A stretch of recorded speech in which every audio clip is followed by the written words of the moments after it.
More room. Wife. Mary Andrews had a way with the cooking utensil that a sorcerer had their wand, an assassin their gun, and a painter their brush. Her cat Chester brushed against her leg. Butter. She grabbed some from the butter tray in the fridge door along with what was to be some raspberry preserves. The jar was missing. Sourdough bread, fresh. She grabbed some from the pantry, put 2 slices in her toaster oven for her and Charlie to have for breakfast. Butter. She scraped it on the toast like a precision sculpture and let it toast a little more. The butter knife was her tool of choice. It was quick and efficient. Eggs. Cracked perfectly, she let the eggs sizzle on the already heated frying pan with more butter and some salt and pepper. Her secret was using garlic salt. Bacon. She took the eggs off quickly and fried the cold, cooked bacon until crispy. They heated up well by the time Charles came down. Chester meowed for some desperately, but she gave him a cat treat instead. Chester was okay with this. Honey? Yes, Charles replied. Don't forget my mother is visiting. Up the stairs, her voice trailed until she heard Charles flush in the upstairs bathroom. He came running down minutes later to kiss her and reassure her that he'd be home by noon. Husband. At his bookshop he owned, he could close early any time or call Carl. Carl was out of town this week, so close early he did. Taxes. Property rates had gone down and sales were booming at Charlie's bookshelf. He could now afford to fly in his mother-in-law to visit. Mother-in-law. From the south, Martha would fly up to Maryland to visit. Mary's brother Josh had told her that he thinks that their mother is losing it.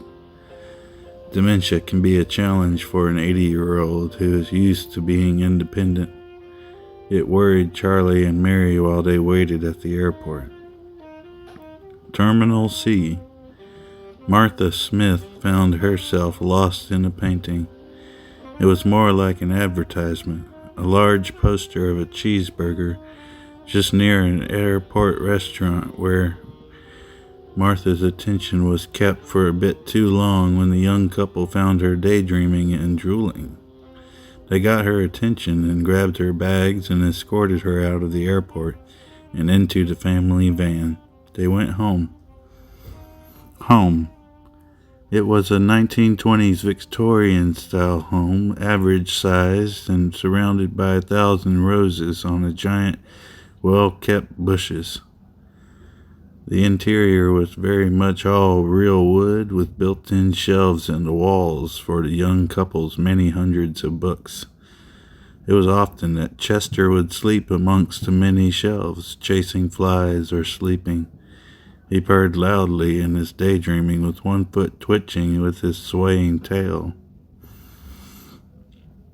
Charlie and Mary set Martha's luggage on the guest bed and Mary helped her mother unpack, while Charlie started grilling some steaks in the backyard. It was early summer, and the afternoon was a nice 68 degrees Fahrenheit. Mary came down and said her mother was acting strange. I just don't understand it, she said to Charlie. Honey, it could happen to one of us. She may have dementia. He tried to put his arm around her as she leaned her head with its long, honey-colored hair. She cried, and Charlie tried to hug her when she said, Oh, the things she was saying, Charlie. Like what? He was now curious. Something under her breath. She won't wear her dentures, so I can't understand her. She said, and Mary looked at Charlie in the eyes and said, something about blood. She was hungry. Oh, Charlie thought out loud, a rare steak it is. Mary gave a teasing look of disapproval. We'll take her to the doctor this week or whenever the time is right, he assured her. The time never came.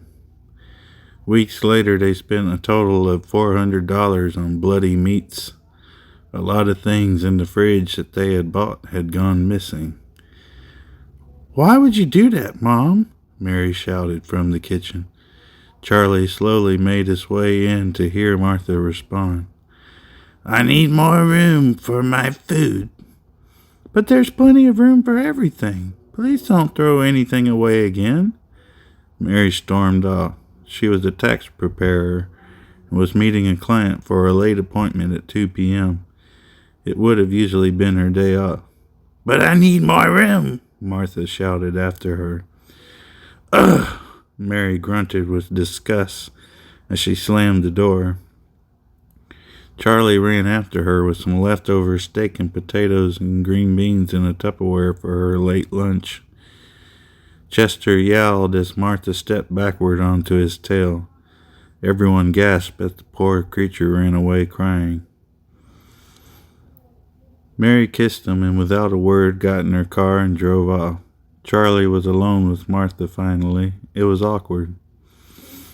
"Hey, how about this?" Charlie asked her when he came back in the house.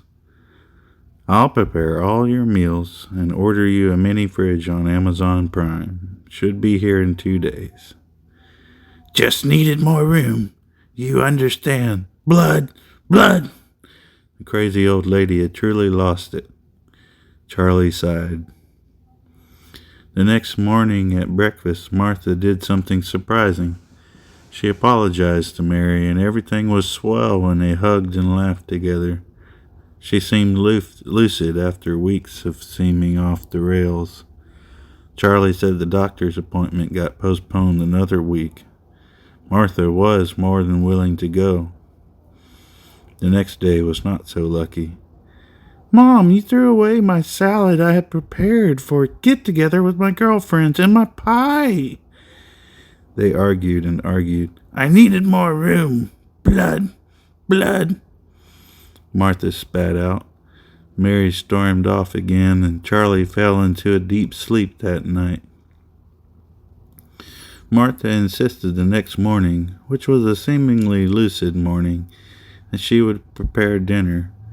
However, Charlie told Martha he hadn't seen Mary since she left to go visit her friends. It was after her fight with Martha, he told her. Martha cried, "Well, she'll turn up." Therapy. Charlie and Mary weren't always the model example of a great healthy relationship. They did in fact have to grow together. 10 years into their late 30s, they stuck it out together and learned to be great for one another together. Their devotion knew no bounds. Charlie was imperfect, and so was Mary. Charlie used to get separation anxiety really bad because he had formed a codependency on Mary. But tonight, when Mary did not come home or call or text, something felt very wrong. He said he would wait until morning to call her. He took a deep breath and went into the kitchen. The mini fridge was ready for Martha's food. He opened the fridge. There she was, her head, the head of his beloved, his better half, his soulmate. He turned around and saw Martha standing there holding his axe from the garage. It was dripping with blood. "I believe you have ruined the surprise of my dinner plans. Blood, blood!" And Chester kept hidden beneath the couch until the neighbors called the police. He was adopted by the neighbors.